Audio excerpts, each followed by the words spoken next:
Hey guys, welcome back to another video. Yay! This time we're doing Entitled Parents because that's still doing very well. And yeah, a lot of people enjoy them. So let's do it! On to the post. EP tells me I'm a spoiled brat because I drive a Ferrari. Selling cars has many advantages, like saving $35,000 to buy a classic Ferrari, but owning any year or model Ferrari is expensive, but it's worth it for the experience, especially when a little kid says, "Cool Ferrari!"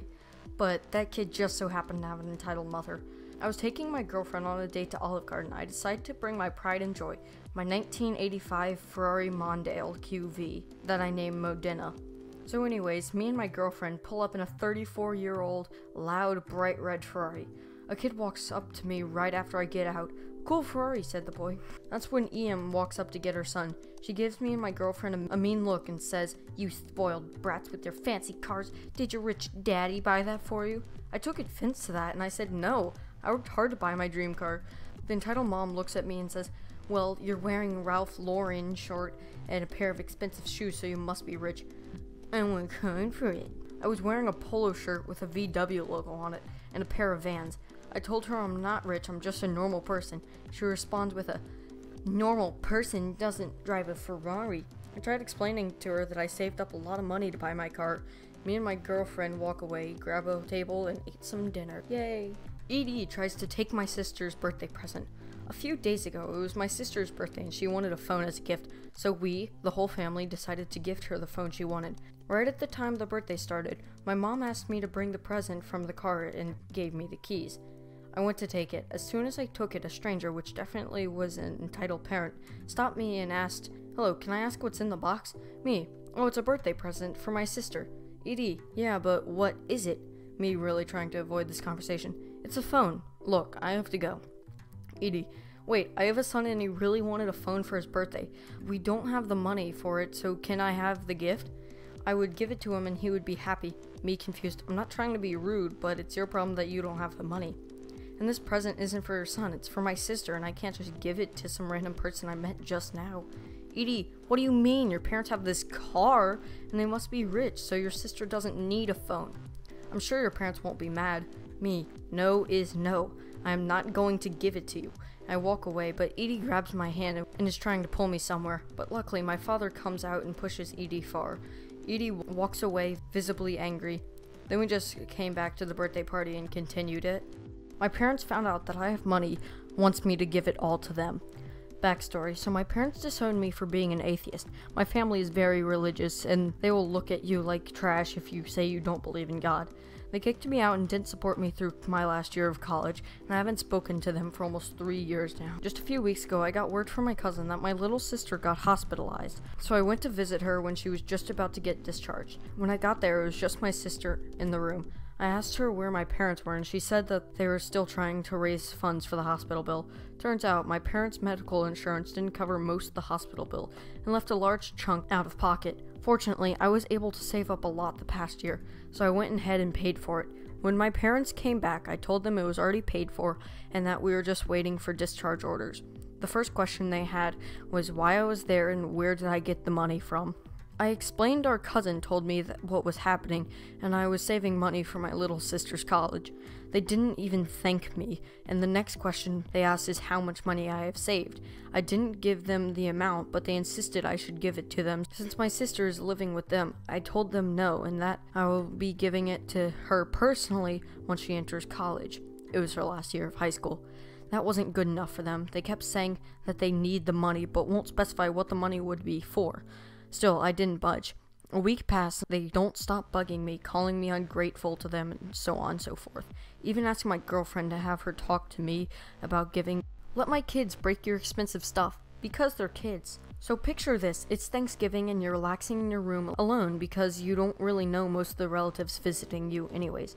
All of a sudden, Snow White and the 7 little heckers break into your room. They all make a beeline for most expensive stuff, because why not?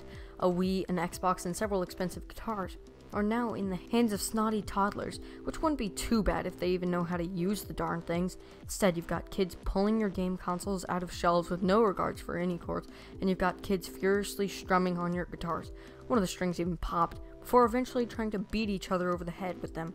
I've been yelling at them this whole time, but as soon as I see the last part, I snatch a $300 guitar out of the kid's hands and ask him what the heck he thinks he's doing. Then he starts to bawl, and good God, it was loud. Enter Entitled Parent, Act 2, Scene 1. What'd you do to make my little boo gums cry? He was about to yeet the heck out of my guitar and crack that kid's head with it. I'm guessing she went completely deaf to her own kids crying because she doesn't seem to have heard the last bit. Instead, she goes on about how I should let her kid play with it and break my stuff because kids will be kids. I try to explain to her that these aren't toys and try to explain how hard I work to be able to buy them. Again, she's completely deaf and literally tells me that it's not her kid's problem before leaving. Exit Entitled Parent, Act 3, Scene 1. So I did what any sensible person would do. Crowded all my stuff on my bed and sat next to it, guarding my newfound fortress with the BB gun, which was, unbeknownst to them, completely empty, and rolled up poster for the rest of the night. The end. Thank you for coming to my TED Talk. EP sees me washing my cars, gets mad when I don't clean her car. If you follow me, read my stories, or know me, you know I love cars. I'm 24 and I've already owned 17 cars in my lifetime. Right now I have 4 cars. I don't plan on selling any of them.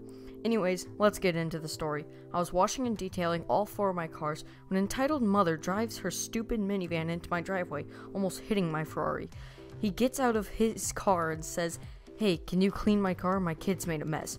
I tell her I am running low on cleaning and detailing products, and if you are OCD about your car, you know it ain't cheap, especially the really hard to get and expensive stuff. I tell her this, and instead of her understanding, he gets mad and kicks my brand new Volkswagen. Keep in mind, this car's at least $40,000. I tell him not to kick any of my cars, especially to the GTI, because it's lots of money. I also tell her to get off my property or else I'd call the police. He ran to her car and sped away. Now the question is, why does this entitled parent keep swapping genders? He, her, he, like, maybe it's a couple, but I mean, he ran to her car, but then it also says he gets out of his car? What? Does the entitled parent just keep swapping genders, or is it just bad writing, or, I don't know, yeah, they're probably a lizard just like me. Friend asks me to gift her my kid's book collection. Growing up, I loved Dr. Seuss books. When I found out I was pregnant, I started collecting them for my kid. Fast forward 2 years, my close friend gets pregnant. Now she's 3 months, and over the weekend, she asks me what I was going to gift her. I said, I don't know yet. She then says, well, I was thinking you could just gift me your kid's Dr. Seuss books. I was just besides myself at this point in speeches. She proceeds, it's perfect. That way you don't have to spend money. I say, no, I'm not giving you my kid's book. That's worth a couple $100. Then she says, well, you've already read them. Why not pass them on? I just couldn't wrap my head around this and firmly say no. She gets mad and says, I'm just trying to save you money. At this point, I'm done and ask her to leave. EP tells me anime is a sin. I love anime. I watch a lot of anime. I also got lots of anime things. My wallpaper for my phone is Nekapara, freaking apricot. I love apricot. What does this have to do with my story? Now, I checked my phone because I wanted to know what time it was. I was in a long line at the grocery store. It was all good until 2 entitled parents saw my phone and freaked out. How dare you have such sinful things on your phone? I turn around and see 2 parents behind me, shocked in fear, covering their son's eyes. I thought that they thought I had something inappropriate for my background, so I showed them it was just anime. But they got even more shocked. They kept telling me that I was going to heck for watching such a sinful cartoon. So I turned to my girlfriend, who's also a weeb, and said in a whisper, oh no, we're going to heck for liking something. Quick, grab the Bible. Don't worry, fam, I got you here. I got your Bible. We laughed for a little bit, check out, and left. And thank all of y'all for coming to my TED Talk. So let me plug myself and say, subscribe, hit that like button, Okay guys, since I know that this is never gonna happen, if we ever pass 100K, I'm doing a face reveal, which could also, Yeah, I don't know. But that will never happen, so good luck. Whipping A on y'all. Have a freaking fantastic day. Yeah.